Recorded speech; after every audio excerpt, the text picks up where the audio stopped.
साजन, मोहन भागवत आपको कह रहे हैं कि भाई आप जी गरिमा जी खंड खंड बांट रहे हैं भारत को, सामूहिकता को तोड़ने का प्रयास कर रहे हैं। जितनी मेरी समझ है, जितना मैं समझ पाई हूं, आपके हिसाब से इस बयान का निहितार्थ कुछ और है या यही है?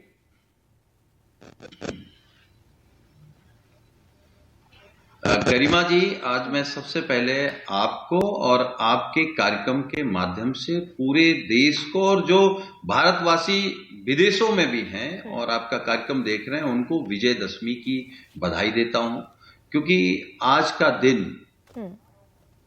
बुराई को हरा करके अच्छाई का दिन है, असत्य को हरा करके सत्य का दिन है, झूठ को हरा करके सत्य का दिन है। तो मुझे लगता है आज हम लोग विजयदशमी भी मना रहे हैं और संकल्प ले रहे हैं कि कम से कम भगवान राम के आशीर्वाद से और उनके रास्ते पर चल सके। और उनका रास्ता क्या था? जहां तक मैं समझता हूं, आदरणीय केसी त्यागी जी बैठे हैं आपके डिबेट में, आपके इस कार्यक्रम में, जब हम पूरा समाजवाद के बारे में पढ़ते हैं तो समाजवाद भगवान राम के पूरे जीवन में दिखाई देता है।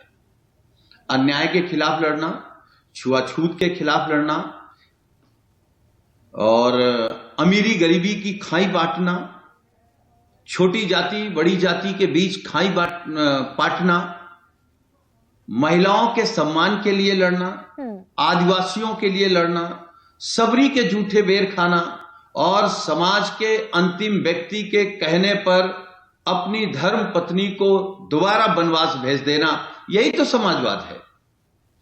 भाई समाजवाद क्या है?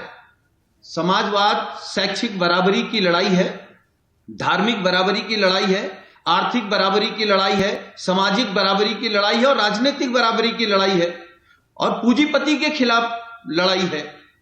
हम चाहते हैं जो डॉक्टर लोहिया कहते थे, और डॉक्टर लोहिया ने भगवान राम के बारे में बहुत सी चीजें लिखी हैं और रामायण मेला शुरू कराना चित्रकूट में डॉक्टर लोहिया ने शुरू किया।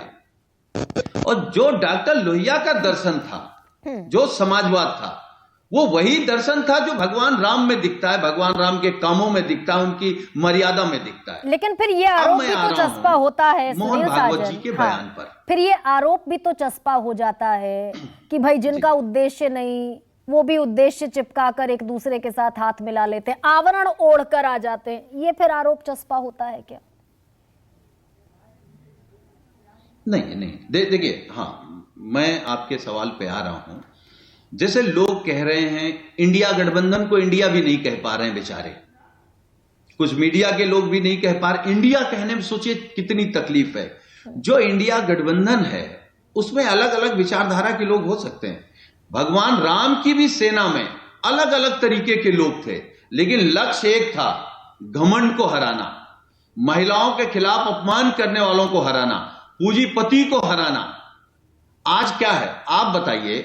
मोहन भागवत जी के अगर बयान पर जाएं तो क्या मोहन भागवत जी बीजेपी की प्रशंसा कर रहे हैं? उस बीजेपी की जिस बीजेपी सरकार ने बलात्कारियों को जेल से छुड़ा दिया, उस बीजेपी सरकार की जो किसानों पर थार चढ़ाने वालों को मंत्री बना करके बैठे हैं, उस बीजेपी सरकार की जिसके सांसद अगर देश की खिलाड़ियों के प्रति अभद्र व्यवहार कर रहे हैं उनको बगल में बिठा रहे हैं, उस बीजेपी की प्रशंसा करेंगे जिनका सांसद हिंदू मुसलमान करके सदन में कितनी घटिया बात बोलता है।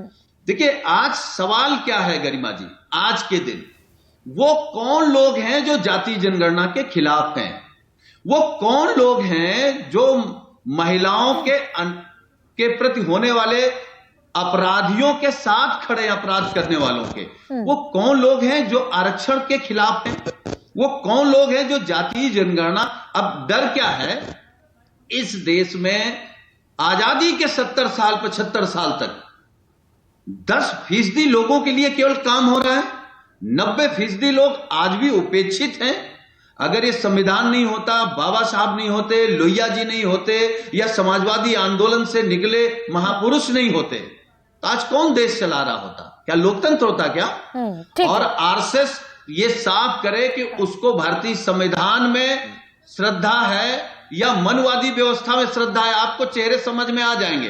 बातें तो कोई भी अच्छी अच्छी कर सकता है, ठीक है। AK लेकिन वाजपेयी असली राक्षस वही है, उसी के वध का संकल्प आज करना है जो जाति जनगणना के खिलाफ है, जो महिला आरक्षण में OBC महिलाओं के खिलाफ है, जो दलितों के खिलाफ है, जो मणिपुर में शांत हैं, जो भ्रष्टाचारियों के साथ खड़े हैं। ठीक है सुनील साजन, AK वाजपेयी, क्या पेच यहीं पर फंस गया कि भाई विपक्ष ने जातीय जनगणना का मुद्दा उठाकर उन तमाम पिछड़ों को एकत्रित और लामबंद करने की कोशिश की, जिसका वोट इधर आया तो सत्ता का रास्ता आसान हो गया?